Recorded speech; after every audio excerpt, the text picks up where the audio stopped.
সামাজিক যোগাযোগ মাধ্যমে অসহায় মানুষের পাশে দাঁড়িয়ে বেশ আলোচনায় ছাত্রলীগ নেতা সৈয়দ সোহানুর রহমান সিয়াম।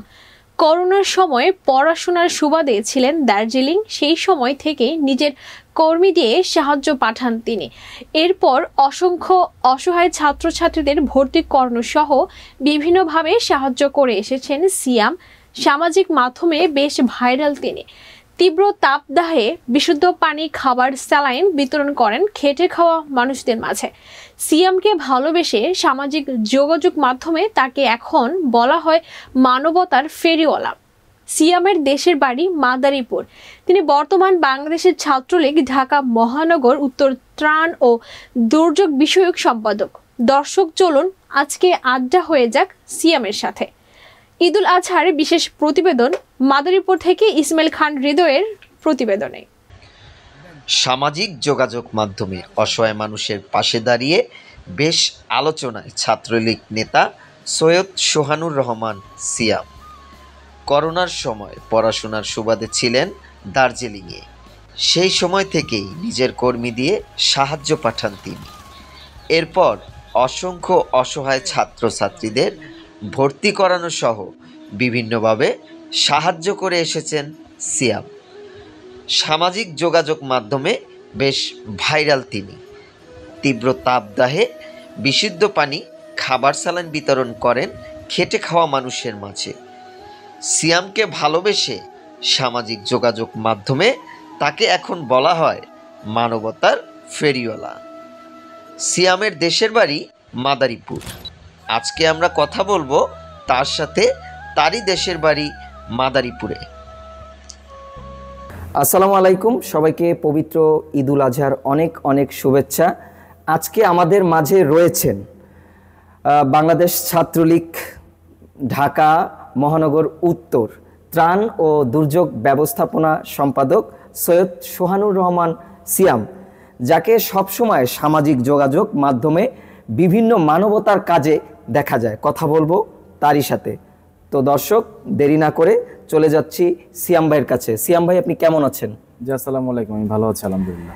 বিভিন্ন সময়, সেই করোনার দিক থেকে, করোনার সময় যখন আপনি দার্জিলিংয়ে পড়াশোনা করছেন, আপনি আপনার কর্মী দিয়ে বাংলাদেশের আপনি আসলে যে সাহায্য পৌঁছাতেন, দীর্ঘ তাপদাহ গেছে, সেই তাপদাহে আপনি মানুষের জন্য খাবার, স্যালাইন, পাশাপাশি বিশুদ্ধ পানি বিতরণ করেছেন। তো এই যে আপনি কাজ করছেন, আপনার আসলে এটা কিভাবে শুরু করেছেন যদি একটু আমাদেরকে বলতেন।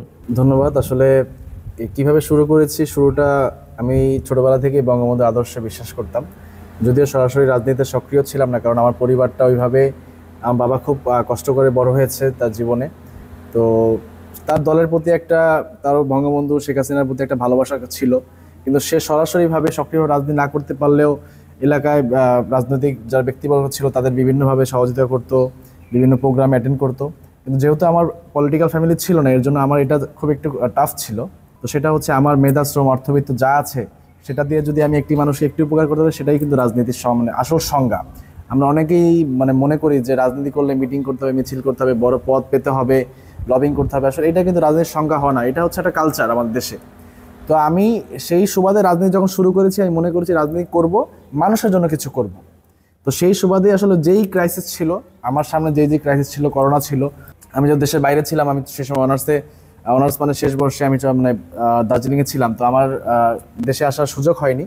তখন আমি আমার এলাকায় যারা আমার খুব কাছের প্রিয়জন ছিল, তাদের মাধ্যমে বিভিন্ন ঘরে ঘরে আমি উপজেলায় আমি খাবার পৌঁছে দিয়েছি। যারা আমাকে যোগাযোগ করেছে, যারা ভালো একটা স্যালারি বেতন পেত, কিন্তু করোনার জন্য যাদের সেই চাকরিটা নেই বা আর্থিক অবস্থা অতটা সচ্ছলতার ভিতরে ছিল না, তাদের আমি পরিচয় গোপন রেখেও আমি খাবার পৌঁছে দিয়েছি। এই জন্য যে কোনো দুর্যোগে আমি আসলে মানুষের পাশে থাকতে চাই। আমি মনে করি সেই জন্যই হয়তো জননেত্রী শেখ হাসিনা এবং বাংলাদেশ ছাত্রলীগের সভাপতি সেক্রেটারি আমাকে এই ঢাকা মহানগর উত্তরের ত্রাণ ও দুর্যোগ ব্যবস্থাপনা সম্পাদক দিয়েছে। আমি কারণ ওইভাবে রাজনীতিটা কখনোই সক্রিয়ভাবে করিনি। এই পদটি যখন পেয়েছি তখন আমি হয়তো অনুধাবন করেছি যে হয়তো দুর্যোগে কিছু করেছি, বিধায় আসলে এই পোস্টটি আসলে আমি পেয়েছি। আচ্ছা, যেহেতু আপনি কিন্তু ইতিমধ্যেই সামাজিক যোগাযোগ মাধ্যমে বেশ আলোচিত, আপনি যে আপনি মানবতার কাজ করেন, কিন্তু কিছু মানুষ রয়েছে যারা যে কিছু মানুষ আর কি, যে আপনাকে যে বলে যে সিয়াম শো আপ করে, এই বিষয়ে যদি কিছু বলতেন। আচ্ছা, যারা বলে শো অফ করে, আমি তো কেউকে কিছু দিয়ে সেটা আবার পরে নিয়ে নিচ্ছি না, এরকম নিউজ তো আজ পর্যন্ত হয় নাই। যদি আমি সেটা নিউজ মানে একটা জিনিস দিয়ে যদি আমি ফেরত নেই, সেটাকে আমি জিনিসটা হচ্ছে আমার একটা মাত্র লক্ষ্য, যে হচ্ছে আমি জিনিসটা দিচ্ছি, আমার জিনিসের মতো আমি দিয়ে আনন্দ পাই। এবং আমি যদি একজনকে জানাই, এরকম অনেক উদাহরণ আমি দিতে পারবো যে আমার একটা জিনিস দেখেছে, ধরেন আমি এই ঈদের সময় আমি ঘুরে ঘুরে আমার যারা হচ্ছে ভ্যান চালক, অটো চালক, ঠেলা চালক যারা আছে আমার উপজেলায়, আমি ঘুরে ঘুরে তাদেরকে সালামি দিয়েছি, ঠিক আছে, কাউকে 200, 300, 500 যা পেরেছে দিয়েছি। তো এই যে তাদের থেকে কিন্তু আমি মানে টাকাটা নেই, এই ভিডিওটা আমি ফেসবুকে, আমার পেজে, আমার আইডিতে দিয়েছি। অন্য অন্য জেলায় আমার যারা শুভাকাঙ্ক্ষী আছে তারা বলছে, ভাই আমার এত ভালো লাগছে, আমি আপনার ভিডিও দেখার পর আমি জিনিসটা সেম জিনিসটা করেছি। তো এটা তো আমার কাছে সার্থকতা। ওই দুইজন বললো, তারা ওইখানেই তাদের নেতিবাচক মন্তব্য তারা সীমাবদ্ধ, তারা কিন্তু 10টা লোককেও কিন্তু ওই 500 টাকা দেওয়ার যোগ্যতাও নাই, বা সেই মনে করি সেই কোনো মানে তা অন্য একজনকে উদ্বুদ্ধ করবে সেই যোগ্যতা তারা রাখে না, তারা পারে ওই নেতিবাচক মন্তব্য করতে।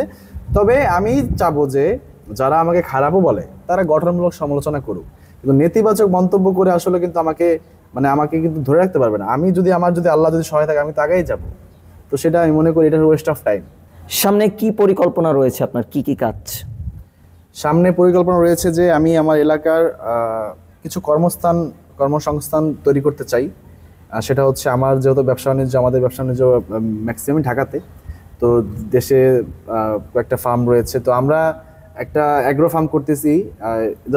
একটু এখানে আপনাকে বলি যে আপনার দেশের বাড়িটা কোথায়? আমার দেশের বাড়ি এই যে আমি আমাদের দেশের বাড়িতেই বসে আছি, আমার মাদারীপুর ডাসার উপজেলা বালিগ্রাম ইউনিয়নে পশ্চিম বোতলা গ্রামে। যে ডাসার উপজেলা যে কেউকে দেখালেই হবে, মানে ভাঙ্গা ব্রিজ থেকে সৈয়দ আবেদ আলী কেন্দ্রীয় জামে মসজিদ, মানে এখানে দেখালে আমার বাড়ি একবার মসজিদের সাথে। এবং বাবা নিজ খরচে এই মসজিদটি করেছে এলাকাবাসীর জন্য। আমার এলাকা ভালো মসজিদ ছিল না বিদায় এই মসজিদটা বাবা একবারে নিজে খরচে, কেউ থেকে 1 বছর সিমেন্টও চায় না, নিজ খরচে এই মসজিদে করে দিয়েছে।